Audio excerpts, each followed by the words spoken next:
Hey paddlers, so I wanted to do a video on how to set up your paddle, specifically how to put markers on your paddle so your hands don't move when you're paddling. So I find if I don't have markers on my paddle, and I'm missing one here because I'm about to do it for you, my hands slip all over the place, and as I'm paddling I end up being a bit lopsided. So one hand's there on one side of the shaft and the other hand's up here.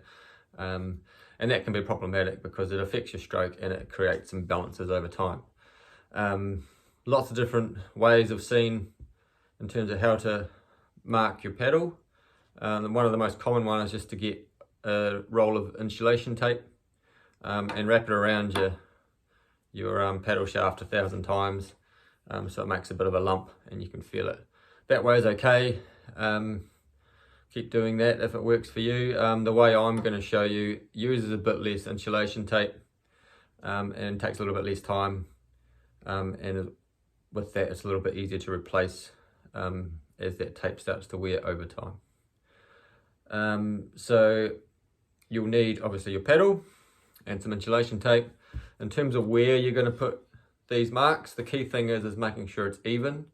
So you can measure from where the paddle finishes, how many centimeters or millimeters it is away, and getting a mark and sticking with that mark and making sure it's the same on the other side, so our stroke is nice and even, and then measure a nice distance for you. So you put your hand on the shaft, find where you might want to put that second marker, measure that distance, and place that tape same place this side as on the other side of the paddle.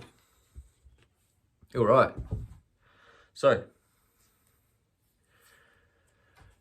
grabbing your insulation tape and your paddle, you want to get it a little bit started, so you've got a little bit of tape coming out, and I've just removed this so I can do another one for you. So I'm going to start by doing just one loop of insulation tape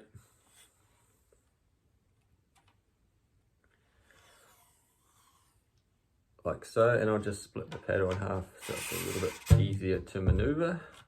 So one loop of insulation tape, and then I'm just going to start turning the insulation tape like this. And as I'm turning, I'm just rotating the paddle shaft away from the tape.